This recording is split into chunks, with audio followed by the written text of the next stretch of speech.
Well, we're in very comfortable chairs this time because our entire studio is a mess right now. But we thought we're about to see Mission Impossible this week. What is it, number 6? Number 7. 7. Looking forward to it. Really looking forward to it. Heard nothing but good things about it. But we thought we would revisit the very first Mission Impossible to see, is that the reason it became such a success? What was it about Mission Impossible and Ethan Hunt?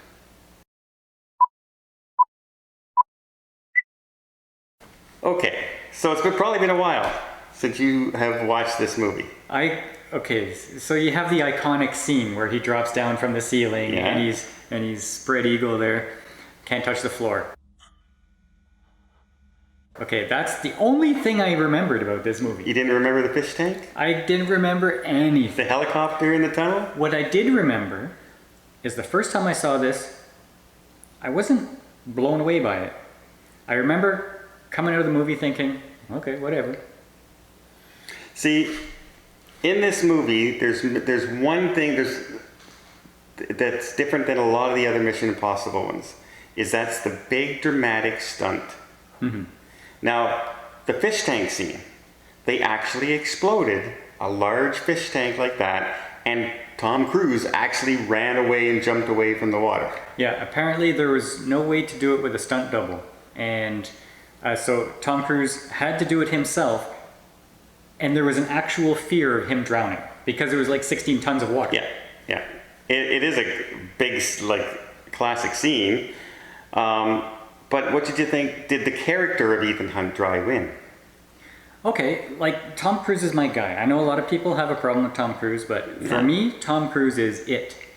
And the first time I saw this movie, I thought, okay, it's a spy movie. But to be fair, it's the music, right? The Mission Impossible music always gave me this 60s vibe.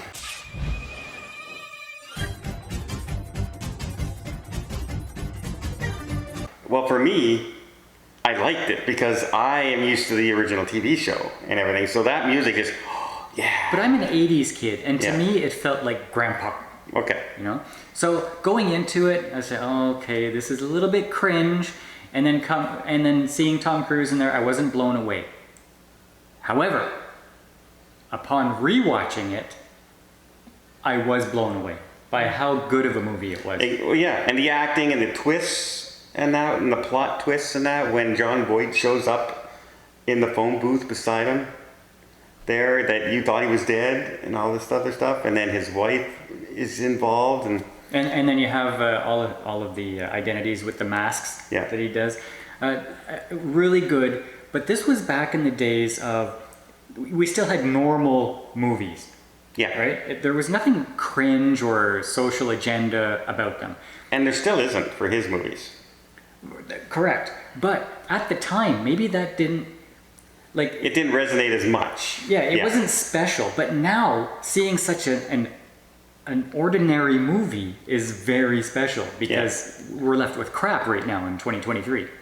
So much crap. Now, to set the stage, in that year, 1996, the biggest movies were Independence Day and Twister and The Rock. Okay, a good year for normal movies. Yeah. Now, Twister was a little, okay, but it was still fun. It was a fun summer blockbuster. It was unique. Yeah. It wasn't epic. It was just... But it was a neat idea. Like the tornado growled. Now, I will say, we just watched Indiana Jones and the Dial of Destiny. Mm-hmm. And then we watched this movie, which is what, 30 years old? 1996, so...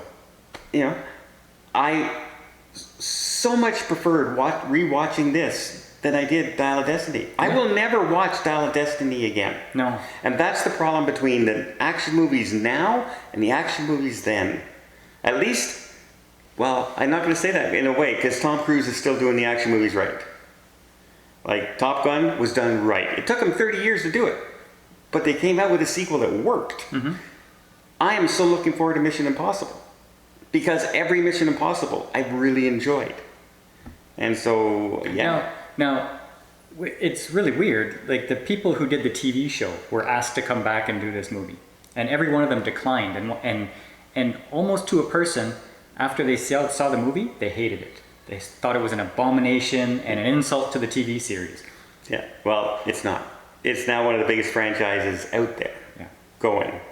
So I'm hoping that the next this Mission Impossible 7, Part 1, by the way, it's in 2 parts. It is? Yeah. Ah. That's okay. They say it doesn't really it ends properly, but it still continues, kind of thing. But at least that's what they're saying. I'm hoping that it continues with its box office success like Maverick did for Tom Cruise. Maverick is by far his biggest movie ever. And he's had some great movies, right? So I'm really cheering this one on, hoping it just blows everything away. Now, the key thing about the Mission Impossible movies is that they always have that one iconic stunt or visual. That gets bigger and bigger and bigger. Like when he's climbing the outside of the building, or the tallest building in Dubai. Dropping down from the ceiling. You have that one image of the movie that they always have stuck in your brain afterwards. Yeah, and we know what this one already is. They've been talking. I haven't been watching any of the previews. Oh, okay, because that's all they're talking about. But I saw his little talk with the director, and that's when they showed part of the stunt in this talk with the director. So there you go. The original Mission Impossible, does it still hold up today? Yeah, it's a rewatch. It's better than the action movie we just saw in the theater. Much better. And so, in fact, one of the things I do like to do every year is I don't know what to watch. I'll say, oh, Mission Impossible. Do I just go into 6 or 5? No, I start at 1 and I binge watch them all back to back to back to back again. It might take me a few nights, but that's how I started off. And I do it all the time, sometimes 2-3 times a year, because I prefer these movies than a lot of the other ones. I'm kind of looking forward to doing the second movie now. Yeah. Although the second one is probably the weaker of all. That's what I remember, but I don't know, I didn't like this one as much as I do now. Yeah. So maybe I'll like the second one too. Yeah. Well, I do like the second one. It's just the weaker of a good series, right? It's like if you like James Bond, there's always 1 or 2 James Bond. It wasn't great. Is it the one with the motorcycle? Yes, he does a lot of motorcycle stunts in it. And it's the one with the girl that infects herself with the disease. And the bad guy's not brilliant in this one. So, all right, that's it. Mission Impossible. Check it out. What did you guys think? Do you think it's better than the movies they're making out today? Because as of right now, it's beating hands down many of the action movies that I'm watching on TV these days.